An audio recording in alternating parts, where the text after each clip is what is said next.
जैसा कि आपको पता है सेकेंड ईयर की सीरीज हमने स्टार्ट की हुई है और साथ में फर्स्ट ईयर की सीरीज भी हमने स्टार्ट की हुई है। फर्स्ट ईयर की सीरीज में जो पहला चैप्टर है उसका जो पहला टॉपिक है वो हमारे पास है इंट्रोडक्शन टू फिजिक्स। हम इंट्रोडक्शन टू फिजिक्स को लेकर आगे जाएंगे इंशाल्लाह। फिजिक्स लैटिन जुबान में फिजिका से निकला है हमारे पास, और जो हमारे पास ग्रीक लैंग्वेज है उसके हिसाब से ये है फिजिक या फिजिकोस, और इंग्लिश में इसे फिजिक्स कहते हैं। अब इसकी डिफिनीशन ये आ जाती है, the study of nature is called physics.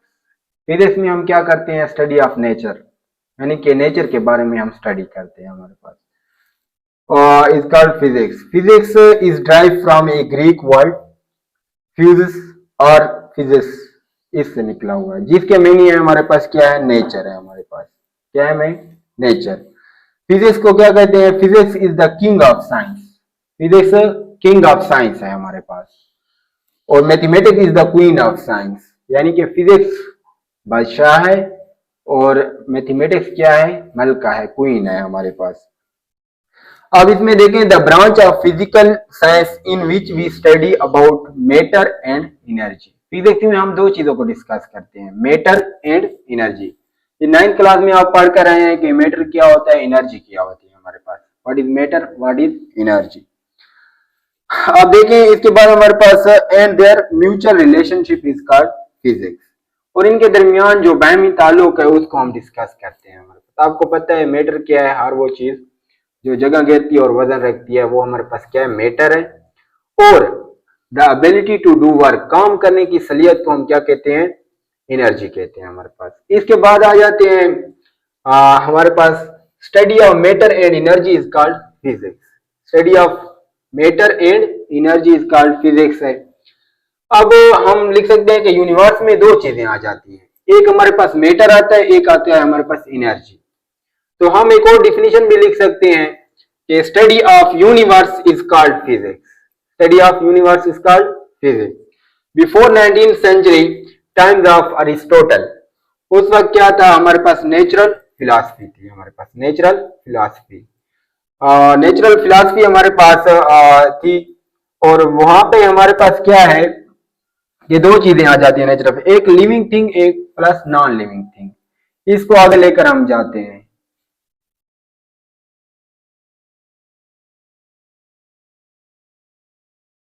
19th century हमारे पास ये है नेचुरल फिलॉसफी। नेचुरल फिलॉसफी को मजीद हमने तकसीम किया गया था। उनमें एक आया था हमारे पास बायोलॉजिकल साइंसेस, एक आया था हमारे पास फिजिकल साइंसेस। बायोलॉजिकल साइंसेस में हमारे पास आ जाते हैं लाइफ साइंस, यानी कि लिविंग साइंस।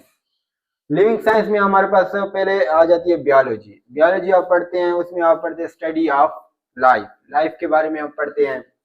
उसके बाद है बॉटनी, उसमें हम क्या करते हैं? स्टडी ऑफ हमारे पास प्लांट्स हैं। उसके बाद ज़ूलॉजी है, वहां पे हम क्या पढ़ते हैं? स्टडी ऑफ एनिमल्स के बारे में पढ़ते हैं। अब फिजिकल साइंसेस में आते हैं तो हमारे पास ये है नॉन लाइफ साइंसेस, यानी कि नॉन लिविंग साइंसेस है हमारे पास।